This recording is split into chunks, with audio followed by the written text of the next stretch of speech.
Rotary, Sunrisers. Let's see here. Steve, do you want to lead us in the Pledge of Allegiance? All right. I pledge allegiance to the flag of the United States of America and to the republic for which it stands, one nation, under God, indivisible, with liberty and justice for all. All right, thank you.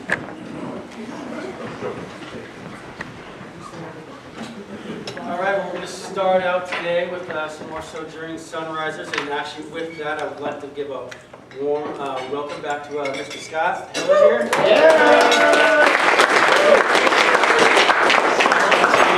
You've been traveling for a while, not traveling but gone, so if you have a few words, it'd be great. Yeah, it's good to be back. I'm finally almost done, actually not finally.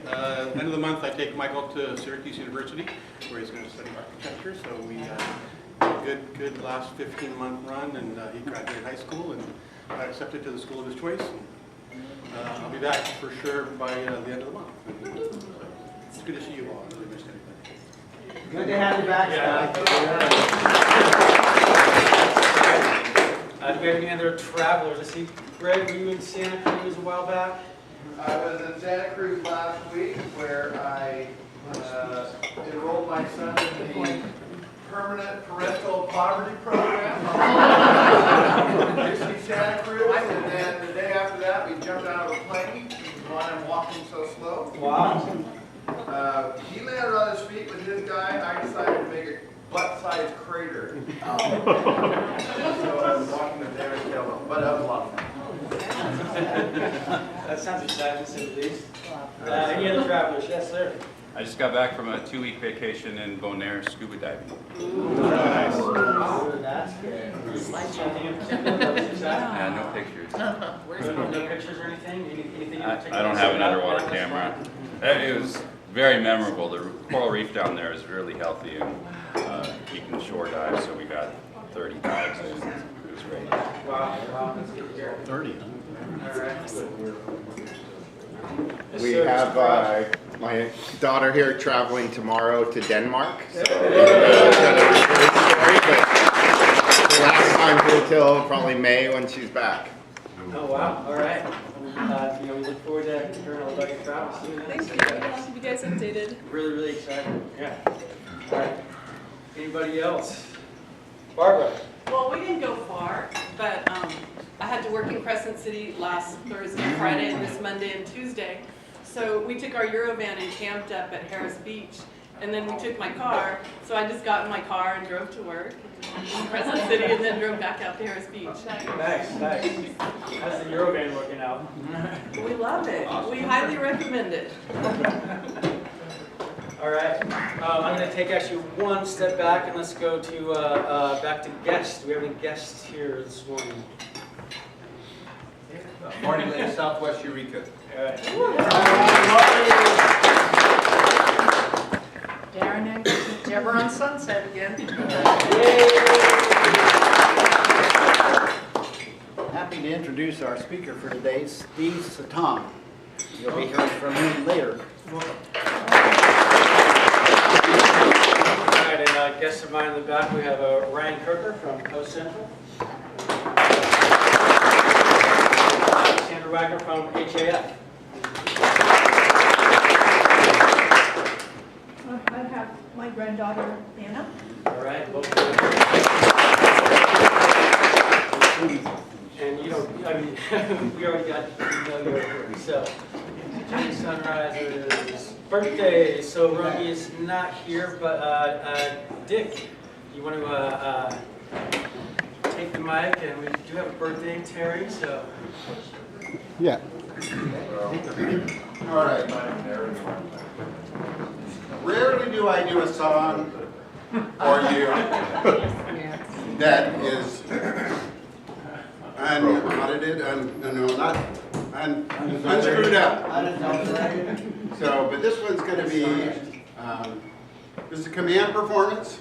I was commanded, I'm going to perform. Requested, not exactly commanded. Well, that's From you, the same thing.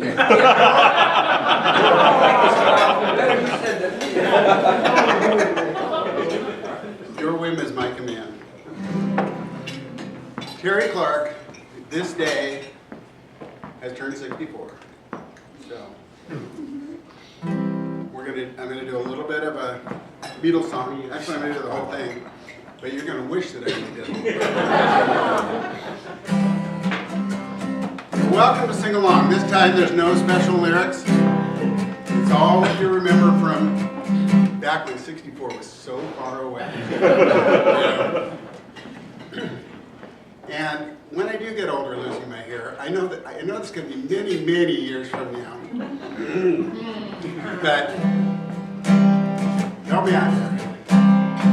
When I get older, losing my hair, many years from now, will you still be sending me a Valentine, birthday greetings, bottle of wine? Not that we ever have bottles of wine here. If I've been out till 2:45, would you lock the door? Will you still need me? Will you still need me when I'm 64? This is a little bit of a, there's a lot of instrumental stuff going on here. You'll be older too.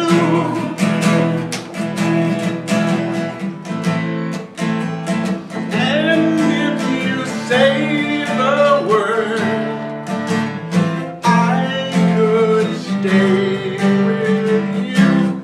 Ba-da-da-da-da-da, bum, bum, ba-da-da-da. I could be lending you views when your lights are gone.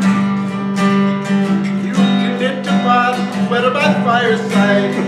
Sunday mornings, go for a ride. Doing the garden, digging the weeds. Who could ask for more? Will you still need me? Will you still need me when I'm 64? Every summer we could rent a cottage on the Isle of Wight. If it's not too dear, we shall scrimp and sing.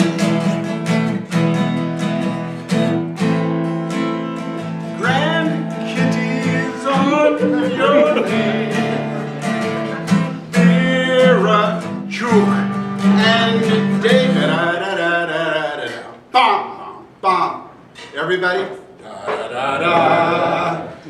Send me a postcard. Drop me a line. Stating point of view. Indicate precisely what you mean to say. You're sincerely wasting away. Give me your answer, fill in a form, mine forevermore. Will you still need me? Will you still need me when I'm 64? Will you still need me? Will you still need me when I'm 64? Ba-da-da-da-da-da-da.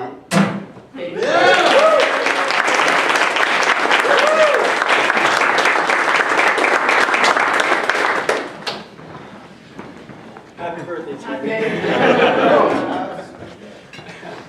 Sorry. It's okay. Hopefully I remember the chords to this. One more time. Happy birthday to you. Happy birthday to you. Happy birthday, dear Terry.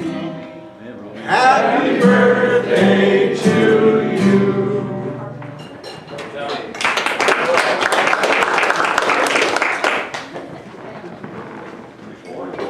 All right. We had any anniversaries this week or last week, so we'll take a look ahead to what's going on. Our incoming exchange student, Isabella, to make things easy for us. We'll be at the airport on the 9th, is that correct, Ian? Yep, right about almost midnight, probably more like 11:30, but we'll see how that plane makes time. Okay, if we want to show up, we'll go ahead and be at the airport and give her a good welcome and we'll have her come down. So that's real soon here. Also real soon is pedal for polio, and bear with me while I put on a little video from our district governor, Bob, who wanted us to show this to the club, so let's see if the sound works today. Hi folks, District Governor Bob Rogers here. District 5130 and every club in it is striving to do their best to help end polio. To that end, the district is putting on a 6-day bike ride from one end of our district to the other called Pedal for Polio. A dedicated cadre of riders will ride from Crescent City to Petaluma, and they will be soliciting pledges from you at the very minimum of 10 cents a mile. Do you remember March of Dimes? 10 cents, 350 miles, that's only $35. If each and every Rotarian in this district donated $35, that would equal $84,000, and after the Bill and Melinda Gates Foundation match, $250,000, $252,000 to be exact. That, my friends, as President Ian says, is making a difference. So please consider donating to your favorite rider. Ask your president, your foundation chair, your treasurer, or the rider themselves how you can make that pledge and make the donation. And don't forget, every donation to Polio Plus counts towards your Paul Harris. Thanks, folks. Have a great day. In hindsight, life seems linear. It's a story you get really good at telling. But in moments of uncertainty, when I have no idea what direction to take, I tell myself to do even more. Polio changed the way I walk, but not what I can be. I'm a father, a professional, an activist, a national champion, and a polio survivor.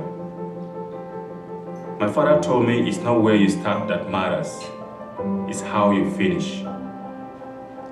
After paralysis, I worked to regain the strength to walk. I never gave in to polio, and neither can you. Every day we are one step closer to eradication. Let's finish, and finish strong.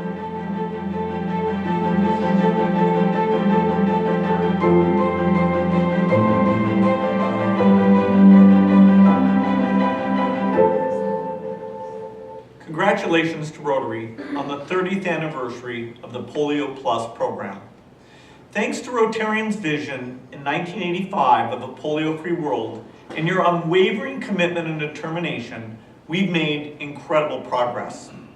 The world has never been in a better position to eradicate polio. 2 of the 3 strains of wild polio are now likely eliminated. India was certified polio-free. And Nigeria and the whole continent of Africa are closer than ever before to becoming polio-free. This progress is due to a tremendous global effort of partners, country governments, and Rotarians around the world.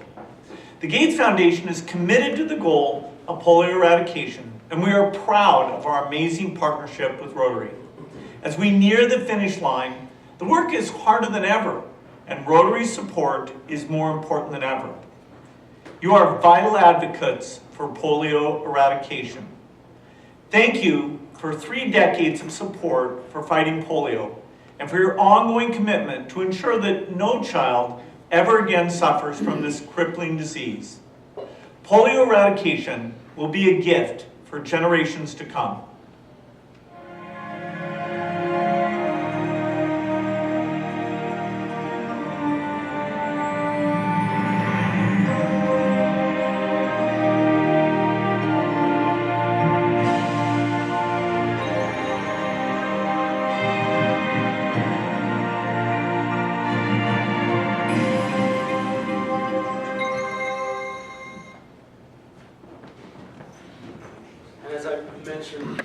Every time here, Bob himself, Mr. Bob Rogers, he'll be doing the ride, and he's a polio survivor himself. He's 75 years old, and he's doing the ride from Crescent City all the way to Petaluma, which is really remarkable. We're going to be helping host a potluck on the 14th at the Trinidad City Hall, where all the riders will gather, and we'll get a chance to meet and greet them, and just be a part of the ride. So that's exciting, and that's the 14th. And, yeah, anyone that can make it, that'd be great.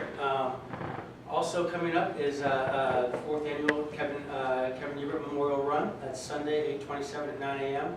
and that's at Redwood Park, is Yes. that? Okay, Redwood Park, and this year, I've mentioned the proceeds from that will be going to the Humboldt Bay Trail, which is really exciting from Eureka to Arcata, so you can Google the run and find a way to sign up and show up and show your support there as well.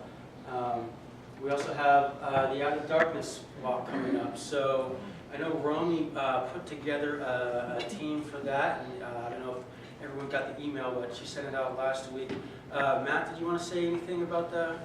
Other than September 10th, that's all I really know at this point. They just have me, I'm the corporate bag man. I'm out getting donations and sponsorships from corporations. Okay. So if you see me today, just feel free to walk the other way, but I won't catch you. For sponsorships, it's advertising. You know. All right, perfect. So yeah, do join the team, and we'll get a big crew there and show our support. So that's coming up. Real quick, I'd like Tomas to come up and give a committee report on membership. It is August, which is Membership and New Club Development Month in Rotary, so it's appropriate that Tomas give us that membership report. It would really be more appropriate if Nick was doing this. So Nick and I co-chair the membership committee, and he has been really the backbone of the committee the last few months. I have a new baby, and so I use a lot of excuses to say, I just don't have time, can you take care of this? Nick or AJ? Oh, I'm sorry. It was Nick last year, it's AJ this year. So the committee on that note is Nick, AJ, and I, co-chairs, Tom, Brandy, and Susan. And really, that's just the committee. All the committee does is follow up. You know, we make sure that everyone goes through the proper channel, the proper process to become a Rotarian. The club are the recruiters. I mean, all of you are part of the membership committee. Up to this point in this year, we have one new member inducted on the first day of the Rotary year, Rachel, which is awesome. We have at least 3 people interested in becoming members in the pipeline, if you will. So at that pace, we're on track for like 40 new members this year. Not bad, not bad. We might need a bigger room. So let me see what else I got here. So who's a potential member? We've kind of talked about this before. We have, of course, our colleagues, business contacts. That's kind of one thing that a lot of people think about. Friends, family, whoever it is. How do you get people interested in Rotary? Well, you know, invite them to a meeting, maybe. We do so much in the community. I mean, President Dustin just went over about 4 events coming up. Those would all be great potential ways to get people interested in Rotary. Maybe you have a friend that you jog with on the weekends. Hey, by the way, there's a memorial run for one of our Rotary members' son. You know, all these different things that we can invite people to get them interested in Rotary beyond just come to a meeting at 7 a.m. on Friday. You know, that's where we really hit them with, well, here's where stuff gets done. So membership tools also. We have some tools in our bag. Particularly, we have these great little informational cards. What is Rotary? Because that's a question that I think many of us get asked. AJ and I have those. We pass them out at meetings past, and we're going to make sure that we get those out to you guys coming up here. Put those out at your place of business. Keep them in your car. Keep them with your business card. When people ask you, what is Rotary, or what are you doing this weekend? Oh, I'm taking part in this bike ride. Here, this is Rotary. You know, so there's a lot of great ways to get people involved. I think our club's doing a great job, and it's not really membership committee's doing, it's all of your doing. We're just here to make sure the process goes smoothly. And for any of you Red Badgers or new members in the room who are interested, the membership committee would love to have you. We're a pretty easygoing committee. We typically, when we meet with people, we do it at a brewery or, you know, somewhere that follows. I think that's in our bylaws, right? I think so, yeah.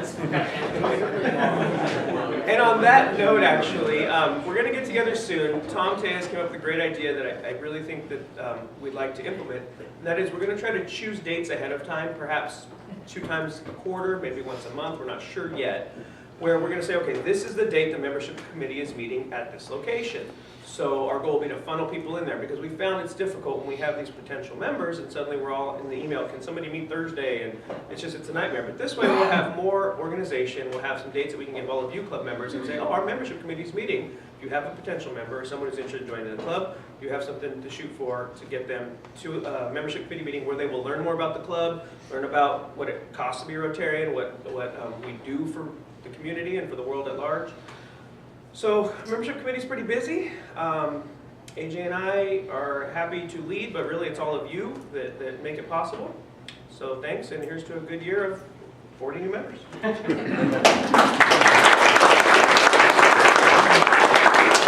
AJ, yeah, you guys have been doing a great job at the beginning of this year, so that's much appreciated. Let's see, in the sake of time, I'm going to skip to a craft talk that we have today from Sarah. Sorry to cut you off, Sophie, I really appreciate you. I'll try to get you in the but that whole time thing kind of sticks up on you. So yeah, without further ado, Sarah. Hold the clip.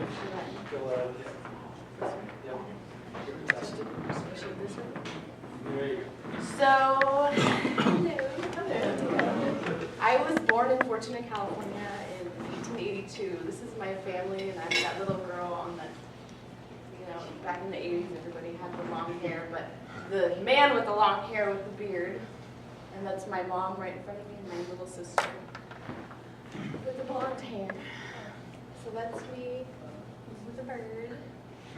So when I was around 4 or 5 years old, my mom and dad split up, and I moved to Oakdale, California, which is near Modesto.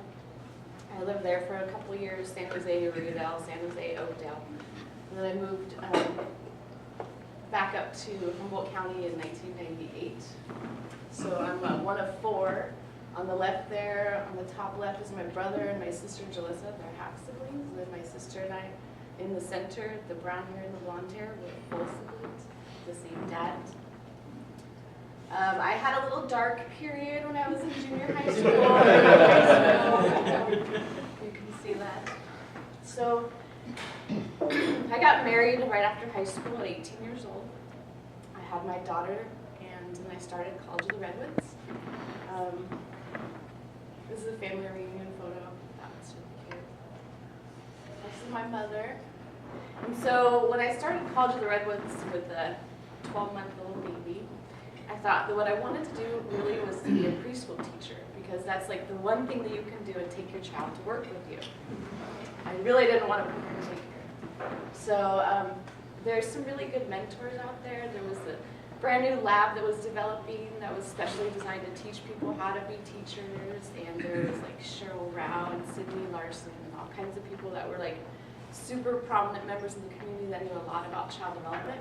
And so they had this mentorship thing. And Cheryl was my mentor, and I'd come in and I'd say, I want to get 12 units to get a preschool teacher license. And she's like, no, you want to get at least 24 units to get your teacher. Because it was like associate teacher or teacher, and they just, every time I went up in there, she would like encourage me to take more classes and take more classes. So eventually I'm like, finally I'll get my associate's degree.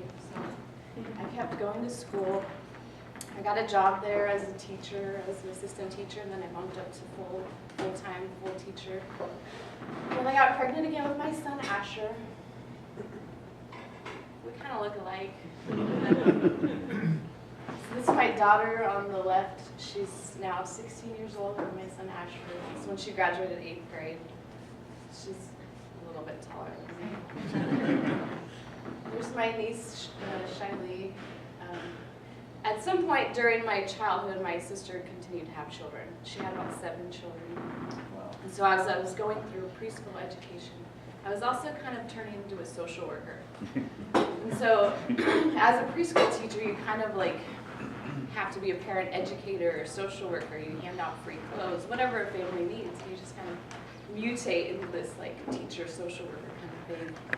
And so I realized doing that I had a passion for helping families. And so when I transferred from CR to Humboldt State, because as a preschool teacher, you don't make very much money, and I started to have problems with my marriage, and I realized that I'm going to probably be the one that has to support my family. And so instead of being a teacher where I could only impact the child and maybe the parent, I decided I wanted to be more of an intervention for families, because that's really where you can see the truths change. So this is Asher's Boy Scout group. So around the time when I decided to join Rotary, I decided to join him in Boy Scouts, because I feel like to make an impact on your community, it starts from the beginning. You really have to start teaching children from the very beginning. So as it's kind of jumping around because I'm a little bit scattered. But my daughter also takes part of a Native American ceremony. My ex-husband is Wiyot, and some my children are, or he's half, my children are a quarter, and that's Grandma Leona. She's a very big part of my life. We kind of lived right next door to her the whole time that I was with my husband, so for like 10 years she was my best friend. That's my cat, Tycho. He's a very big part of my life as well. So I kind of like load a lot on my plate all the time. So going through school, I decided to do social work instead of education just so I could make a bigger impact. But I also started Taekwondo when I was an undergrad. So sometimes it seems like there's not enough time in the day to do everything you need to do. So I also love to travel. Part of being single for the first time as an adult was me also exploring the larger world. So we went to Australia, been to Niagara Falls. This is in Australia at one of the museums. So I started Taekwondo in 2009, like right around the time that I left my husband. This academy was really built my leadership skills even more. Like as being a preschool teacher wasn't enough. I also kind of built my character here in this school. And so as the academy was starting, he also went through some transitions and some instructors left. And so I kind of like built into the academy as an instructor. And so this is my Tiny Tiger groups testing in front of the black belts at one of the testings about 2 or 3 years ago. We do women's self-defense seminars sometimes. Not as much as people would like, but you know, we're all busy. These are some of the instructors, Master Corey Lewis in the center with the bald head. Kelly Leahy on the right and Travis Holter on the left. And we're the 4 of the instructors there. So as I got my bachelor's degree in child development, I found a job as an early Head Start home visitor. It's kind of like a hybrid of preschool teaching along with social work. This is my group of coworkers. Amber Van Donk is there in the center, and she was my supervisor. So I worked for like 2.5 years at Early Head Start before I started my master's degree in social work at Humboldt State. I graduated in 2016. This is my cohort. It was really small, it was like 13 people, and then as we brought in the advanced standing students, it went up to like 20-something, but social work degrees are really intimate settings. And it's really a nice experience to be surrounded by people that all have a common goals and common frame of mind. Like we, of course, didn't always get along, but it was a really great experience. So I started at Humboldt County Social Services in 2016.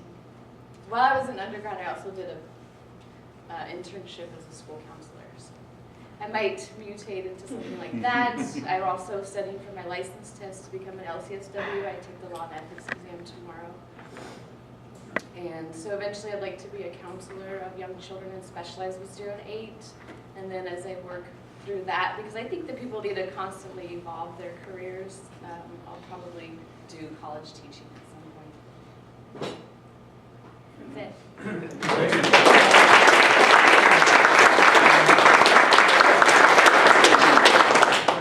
All right, so moving on, we have our guest speaker today, and Howard, I'm going to come up and give his introduction, and we'll mess around with this stuff. Yeah, it's my pleasure to introduce our speaker, Steve Satan. He's a long-term friend of mine here in Humboldt County, and he's a fascinating guy with many interests and activities, and we'll be hearing about one of them. Steve had quite a career down in Southern California. He was an engineer, electrical engineer for some time, and then eventually became the engineering librarian at Cal State LA. He retired and moved up here, and up here he's developed a new career, retirement career in writing. He's a serious writer. He's published a novel. He's written several novels. He publishes short stories all the time. His short stories are amazing to read. You might want to check him out on his website. It's what? StevenSatan.com. But we're here to hear about another one of his hobbies, activities. He and his late wife have been very involved in beekeeping.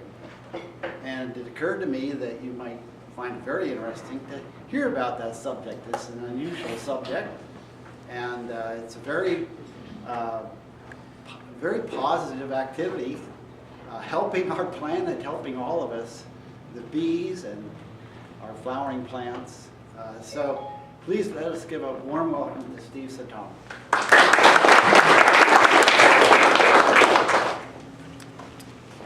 It's actually an interesting transition between the last speaker and myself, since the reason that we ended up here was because my wife was the social work librarian at Cal State Long Beach, and up until about 10 or so years ago, the social work degree, the master's degree at Humboldt State was actually done as a extension program from Long Beach.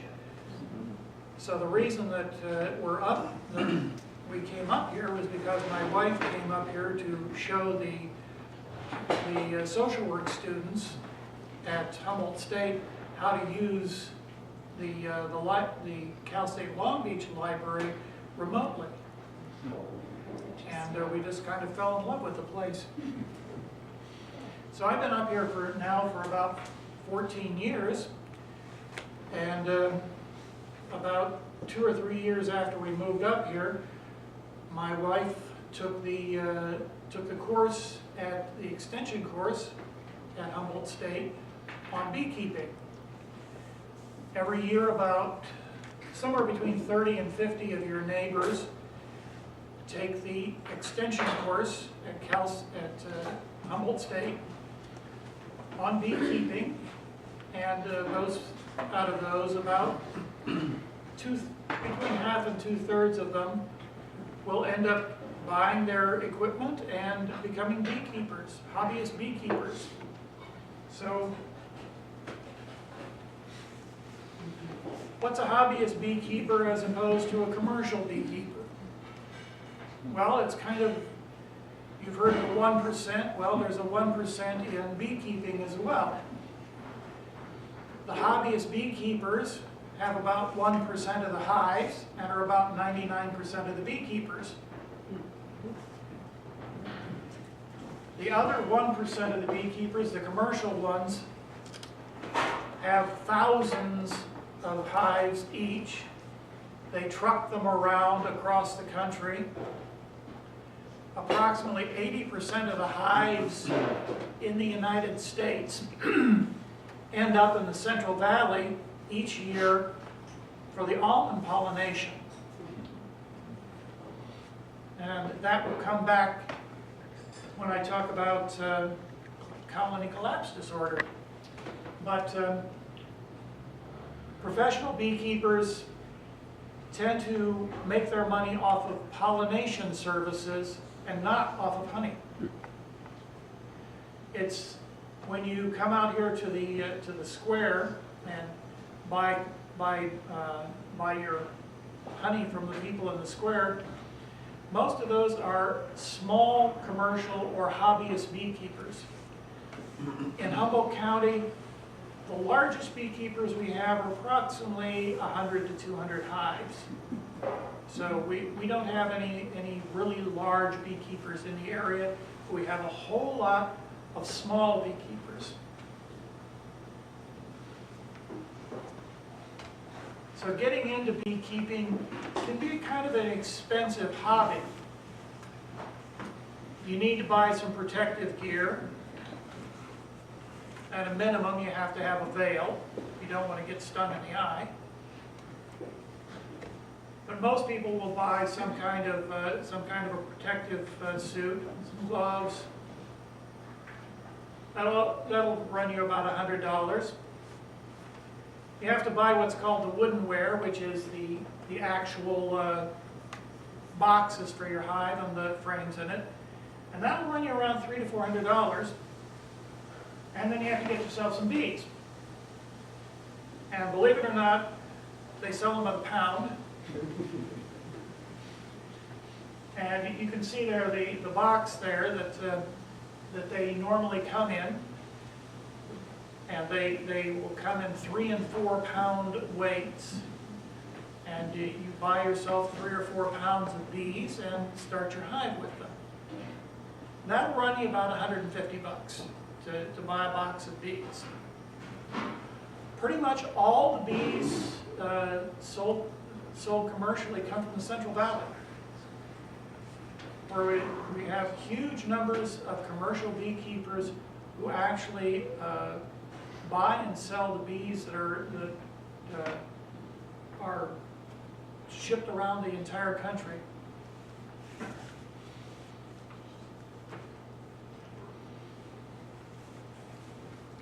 If you want to be a hobbyist beekeeper, there are some location considerations that you have to take into account. So for instance, you want a hive that has a south or east facing location with plenty of sunshine. If you're in the city of Eureka or Arcata, you have to have a solid fence around your yard if you're going to be a beekeeper. And it is legal in the cities of Arcata and Eureka to be a beekeeper. I'll talk about the requirements there. You have to have a solid fence. Normally you'll want to have some trees around. You must have a water source, otherwise your bees will go over to the neighbor's dog's water bowl and get their water there, and that's generally not considered something that you want to do. You want a location that gives you easy access to your hives. The first place we had our hives was in a friend's backyard. That friend happens to live close to where the area starts getting swampy. So every winter it would turn into a quagmire. Not a great place to get access to your beehive. And there's always the consideration of our local pests. Raccoons don't bother beehives much, but skunks do. Skunks actually eat bees. And bears love beehives. They will rip your beehive to pieces. So if you're in an area where there's bears around, you have to have an electric fence around your beehives.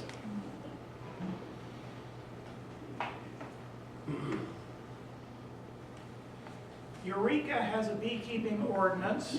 That beekeeping ordinance was the result of the Humboldt County beekeepers petitioning the Eureka City Council to make beekeeping legal in the city of Eureka.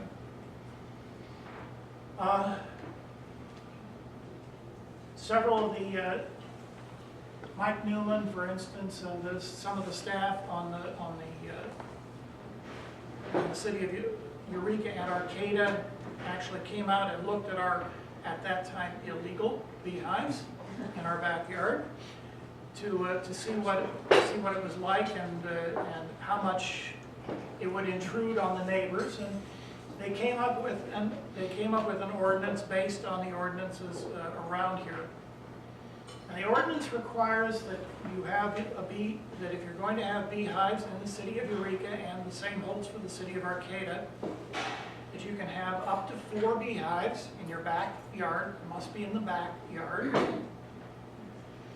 It must be at least 50 feet from alleys and roads. You must have a high fence, 6-foot high solid fence around your yard.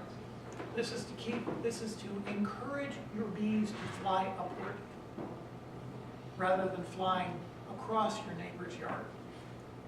You must have water, and of course you're limited.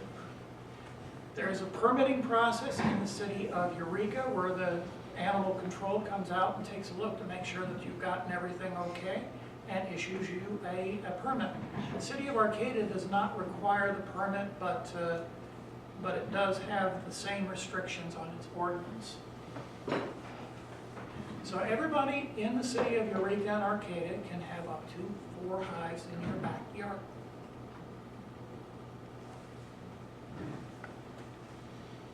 And this is what bees come in 3 types: queens, workers, and drones. The queen is a little bit larger than the workers. Both the queen and the workers are female. Only the drones are male. The job of the drone is to fertilize a queen. If a drone is alive, it hasn't done its job. It's for all the males in the audience. This is one of these cringeworthy things.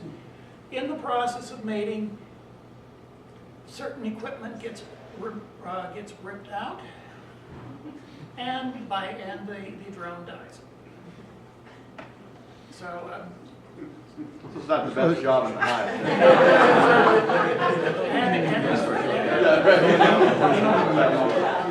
And in the fall, the girls in the hive shoo all the drones out and let them die. So it's this is very much a female society here. There's approximately 40,000 bees in a hive. Almost all of them are workers. There's one queen in the hive. So everything in the hive centers around that one queen. And each time when you requeen a hive, you have to make sure that the hive and if you, I could go into the process of changing the queen in the hive, but we don't have that long. They're fascinating creatures, and it gets more and more complex as you go through and learn more about them. And I could probably stand up here and talk to you for hours about them. They are that complex. Are the workers male? No, they're all female. The workers are female? The workers are female. They're sterile females. So, yeah, it's really a female society that you have in the hive. Definitely matriarchal. I don't know if you can see it there, but this is a picture of a queen laying an egg surrounded by workers. They take good care of her. She stays in the hive constantly. From the time that she's born, she only leaves the hive for a period of about the first between 5 and 10 days after she's born. She'll leave the hive for her mating flights, and she won't leave the hive again unless the hive swarms.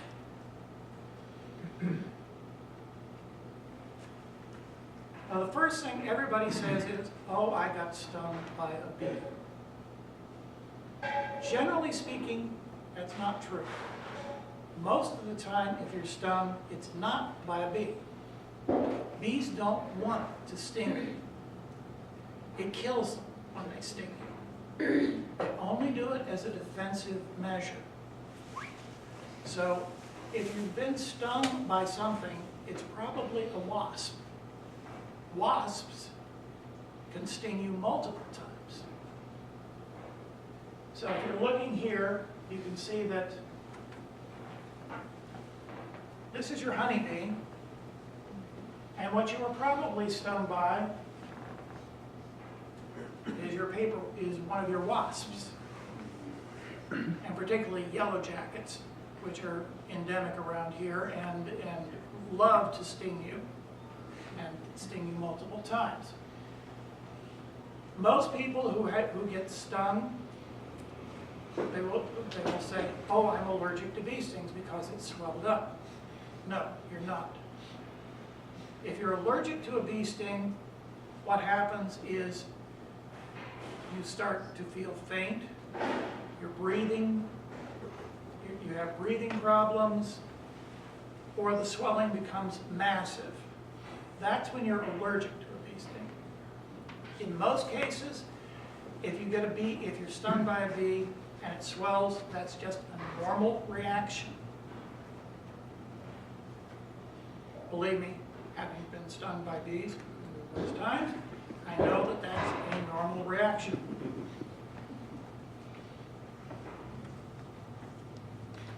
Swarming. So, one of the things that everybody goes a little crazy about is when a beehive swarms. What happens is, this is a way in which hives reproduce themselves. Half the bees and the old queen leave the hive, all at once. You'll end up with thousands of bees in the air circling around. And if this thing works,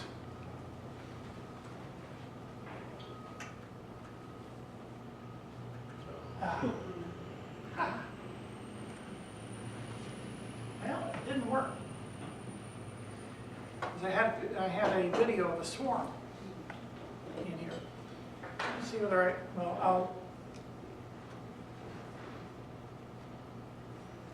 let's see whether I can get you the video of the swarm, because it's nicely dramatic when you actually see it.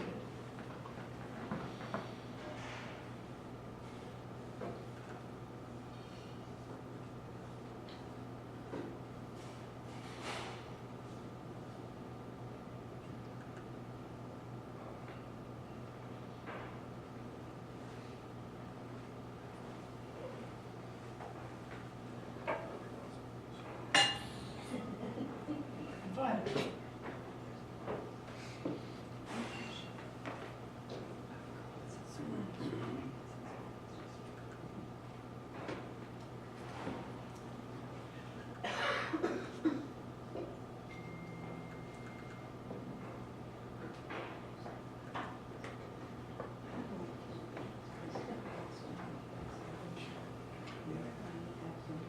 All right, can't find it.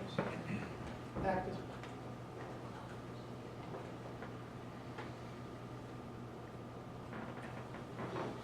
Anyway, what you end up with is thousands of bees in the air. It makes an incredible noise, and everybody who's around thinks, head for the hills. Actually, that's the time when the bees are least likely to sting you, is when they're swarming. They don't have a home, so they have nothing to defend. So they're less likely to sting you than at any other time. They've also loaded up with honey, so they're like anybody else after a big meal, a little logy. So they what they do after they've all gotten out is they form into a ball. It's a lovely picture there of a bee swarm on a statue. And then they send out scouts to find a new home. If this happens you happen to see a swarm in your yard or somebody else's yard, call a beekeeper. To a beekeeper, a swarm is a 3 or 4 pound box of bees for free. They get like $100, $150 worth of bees for nothing. So they will gladly come out and take them away and put them in a nice home. So we shouldn't run out there with a Ziploc bag and start making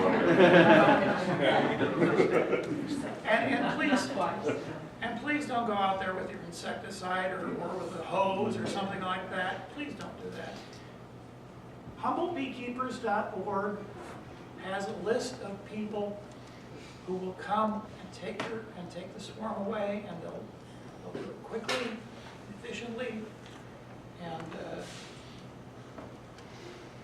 so please make use of that, and because the swarms are gravy to them, and we have problems with our bees right now, and saving as many of them as possible is something we want to do. How often do they swarm? I mean, this... It's highly variable. They generally only swarm between about March and July, and it's dependent on the conditions within the hive itself. So if I don't take care of my hive and I let it get too crowded, the bees will swarm. If you have a beehive, let's say in a tree, it will periodically swarm. But generally this will only happen between March and July, as I said. And it generally only happens on warm days, when it's sunny, you know, stuff like that. And after the old queen and half the bees have left the hive creates a new queen and keeps going.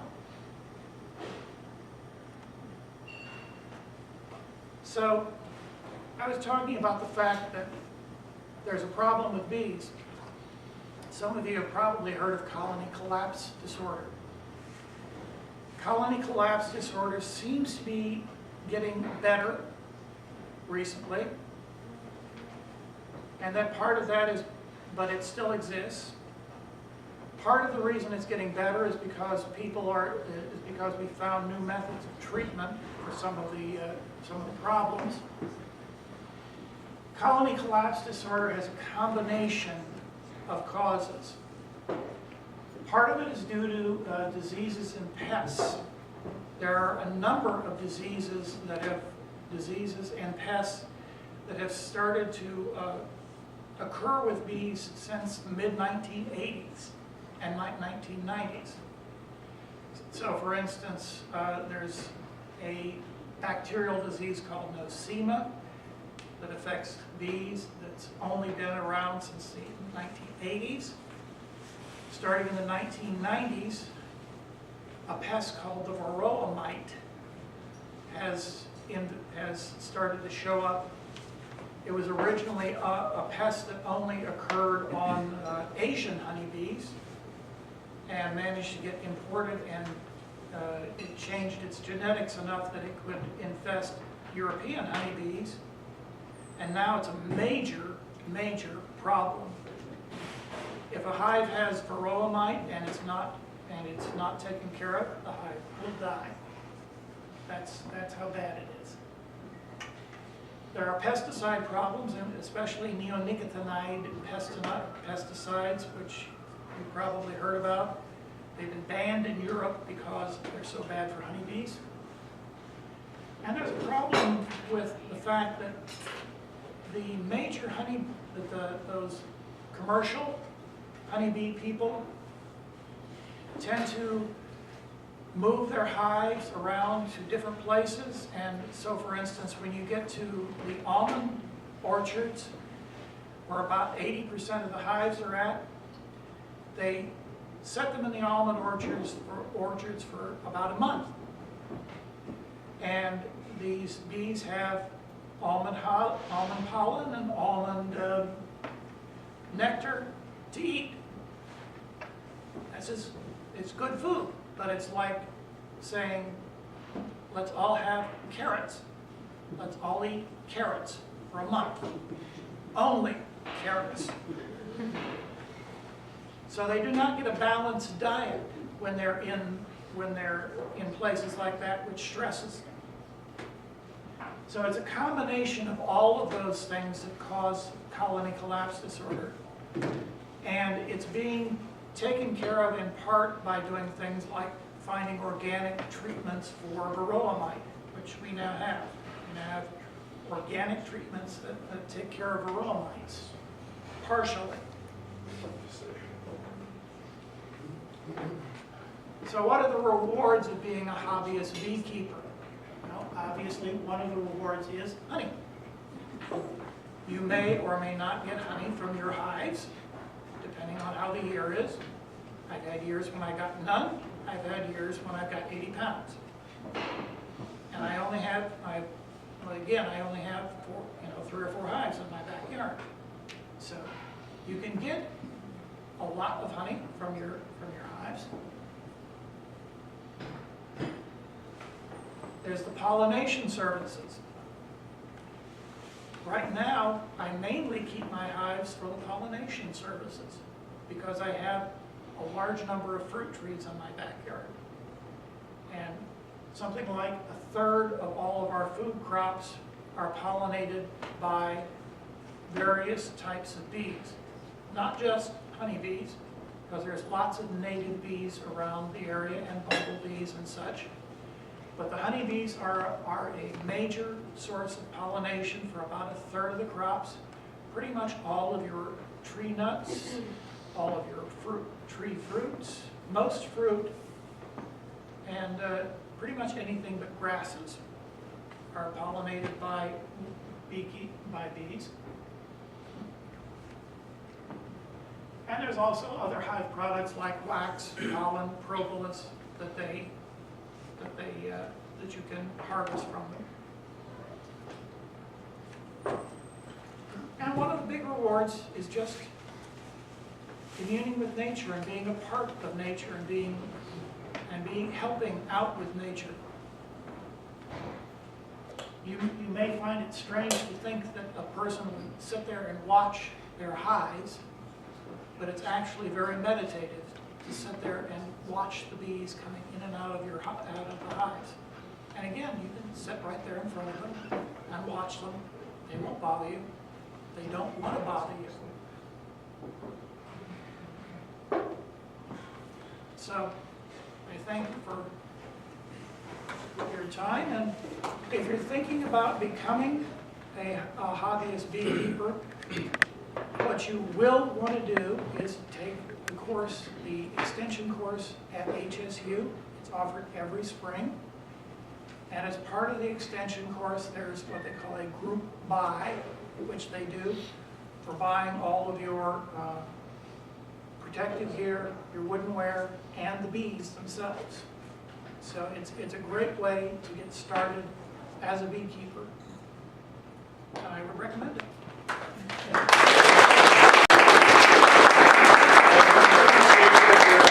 Presentation today, we're donating that to the Will Charity Foundation in your name, so that's for you, absolutely. All right, raffle. Who's got the raffle? Let's make it happen. We're going a little over here.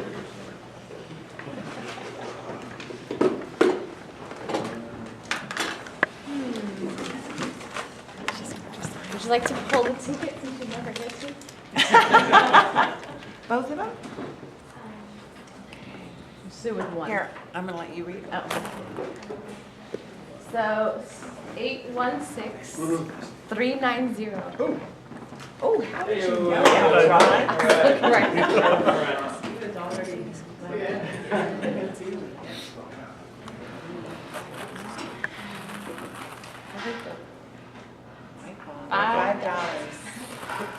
right.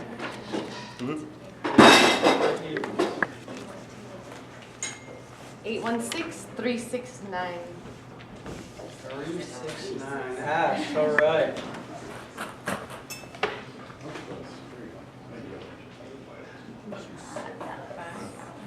All right.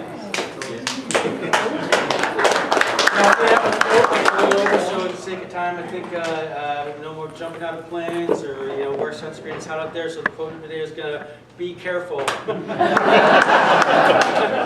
right, I'll see you all next week.